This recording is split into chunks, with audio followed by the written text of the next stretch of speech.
అందరికీ నమస్కారం అండి. Welcome to Aruna life style. ఈరోజు మజ్జిగ చారు ఎలా చేసుకోవాలో చూపిస్తానండి. ఫస్ట్ మనకు కావాల్సినంత పెరుగు తీసుకొని మజ్జిగ చిలికి పక్కకు పెట్టుకోవాలి. చేసుకొని ఒక చిన్న ప్యాన్ పెట్టేసుకొని పోపు ఇప్పుడు మనము పోపు కావాల్సిన ఆయిల్ వేసేసుకోవాలండి. ఒక 2 స్పూన్స్ వేసేసుకొని మనము అన్ని పోపు గింజలన్నీ దీంట్లో వేసేసుకోవాలి. తాలింపుకి దీంట్లో కొంచెం రుచికి తగ్గగా సాల్ట్ వేసుకుందామండి. ఇప్పుడు కొంచెము పచ్చిమిర్చి అల్లము పేస్ట్,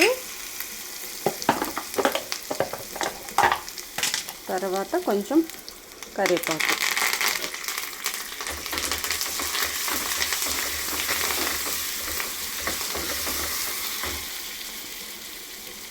కొన్ని ఆనియన్స్, కొంచెం ఎర్రగా అయితే చాలండి.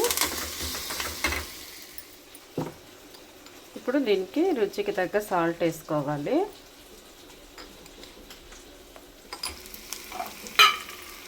కొంచెం దీంట్లో జీలకర్ర మెంతుల పౌడర్ కొంచెం వేసుకుంటే మంచి టేస్ట్ వస్తుందండి. మంచి స్మెల్ ఉంటుంది, మంచి టేస్ట్ ఉంటుంది. ఈ పోపు మొత్తం ఎర్రగా వేగాలి. ఇప్పుడు వేగిందండి. ఇది చారులో వేసేసుకోవాలి. వేసుకొని నాకు పసుపు అంత ఇష్టం అనిపించదు. ఈ పోపు మొత్తం తీసేసి మజ్జిగ చారులో వేసేసుకోవాలి.